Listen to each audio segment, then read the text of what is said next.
By month 9, the knocking had evolved. Sometimes it came during the day, while Sarah was on calls, while she ate her solitary dinners, while she tried to sleep. The rhythm changed too. 3 knocks became 5, then 7, then a frantic drumming that seemed to move along the entire wall. Sarah pressed her ear against the wall one Tuesday afternoon and heard something that made her blood freeze. Footsteps. Slow, deliberate pacing from someone who shouldn't exist. That night, she saw the shadow. A dark figure passed by her window, impossible since she lived on the 12th floor.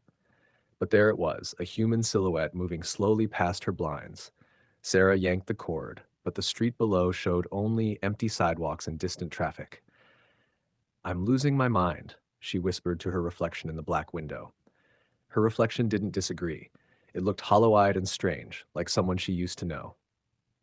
Sarah convinced herself that knowledge would save her sanity.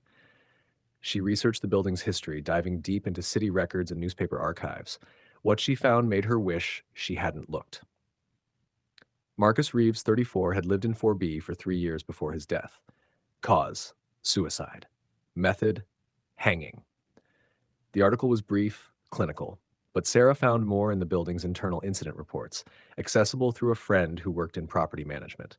Marcus had complained for months about strange sounds from 4C, Sarah's apartment, knocking, footsteps, voices. He'd grown increasingly agitated, insisting someone was watching him through the walls, that his neighbor was documenting his every move and planning something terrible. The reports painted a picture of escalating paranoia. Marcus had barricaded his door, covered his windows, stopped leaving his apartment entirely. His final complaint, filed 2 days before his death, was a rambling handwritten note claiming that she in 4C has been recording my thoughts somehow, stealing my sleep, making me see things that aren't there. Sarah stared at the reports until the words blurred.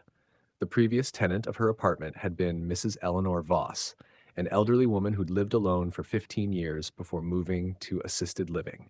Neighbors described her as quiet, keeping to herself, rarely seen except for brief trips to check her mail. Just like Sarah.